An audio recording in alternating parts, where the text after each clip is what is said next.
All right, you guys. Yesterday we talked about rods. We talked about different sizes, what kinds to use, what kind to practice with. You know. Today we're talking about weld machines. I'm going to kind of show you kind of where I start off on my bead rods, my 532s when I'm hot passing or when I'm getting ready to start filling or whatever.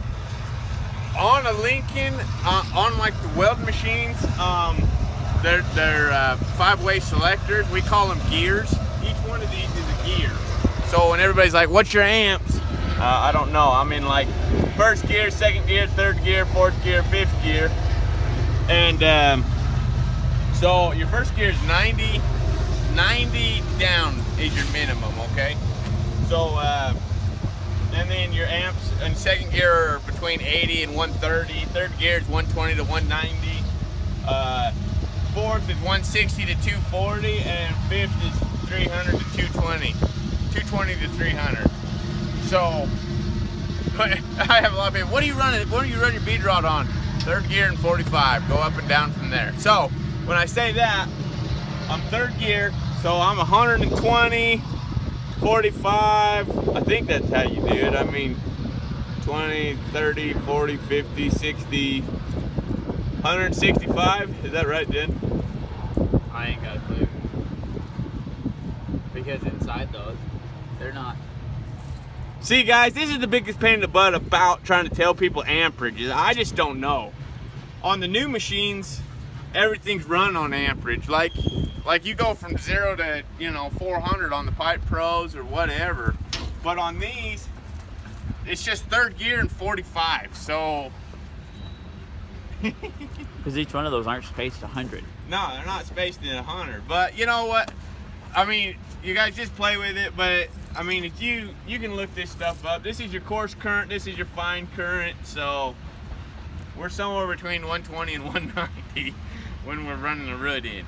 So, 1/8 inch. I'm going to tell you right now, we're in third gear and 45 when I strike off.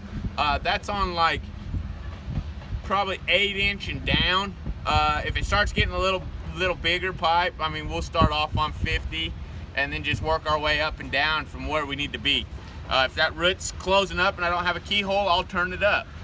And if it's just keyholing way too much and it's not wanting to follow me and it's kind of sputtering up at the top, we'll turn it down and let that current just let that arc kind of come back down. That keyhole's going to kind of come back down towards the rod, and then I mean, I try to keep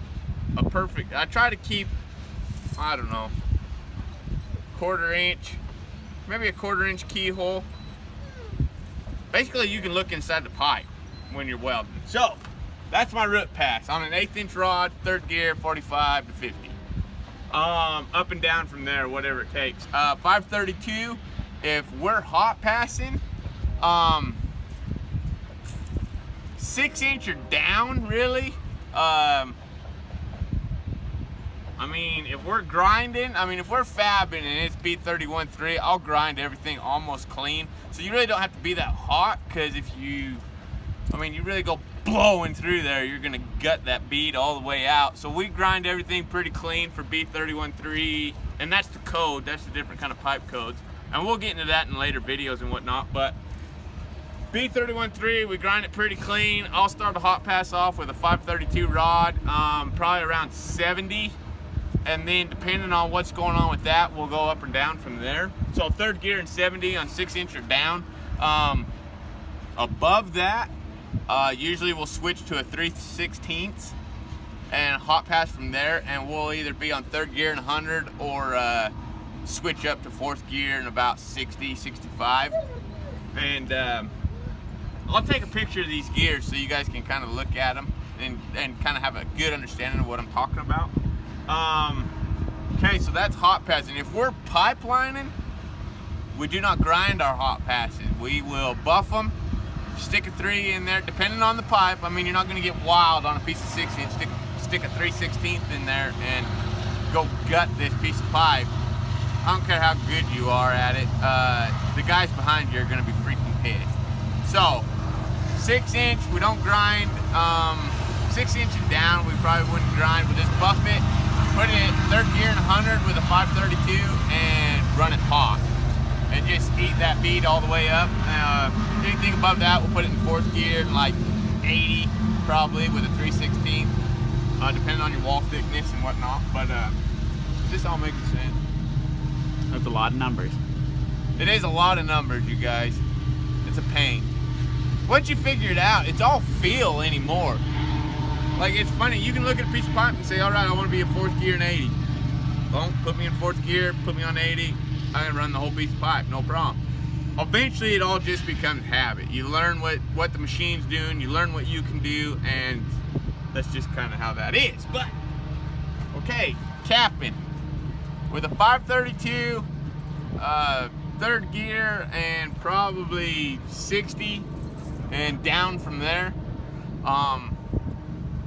Depending on how wide your bevels are, I mean, if it's really wide, you're going to want to go down a little more, I think. But with a 3, we'd probably start on 80, third gear at 80 and start capping. Or, you know, fourth gear and 60. Or, I mean, there's so much of these machines, you guys. I mean, you can really do a whole bunch with them, but really all it is hood time.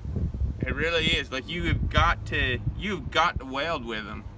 I can tell you all the settings in the world, and that machine can weld way different than my machine does, or Jed's machine does. I know Jed's machine, the SA200 that we were welding with, you weld on third gear and 60 and it'll drag a root right in, no problem. But you go to trying to weld a root in with this, third gear and 60, you're gonna blow a hole clear through it, and that root just ain't gonna follow you. You're gonna leave big hangers in there, and it'll be a cutout before the end of the weld. But I mean, just different machines, you guys. You guys just got to learn what works for you, what you're comfortable with, what leaves a good looking root in there, what leaves a good looking hot pass, and things like that. So, anyways, did we explain that good enough, you think? Yeah. Watch it a couple times. Watch it a couple times, you guys. I mean, it's all gears and it's all numbers and it's all feel until you actually start welding with it. I mean, you're not really going to know what we're talking about until you really get behind one of these machines and actually get to play with it. So anyways, everybody be blessed. Like, subscribe, comment, share this with all your friends, and we'll talk to y'all here in a little bit. See ya.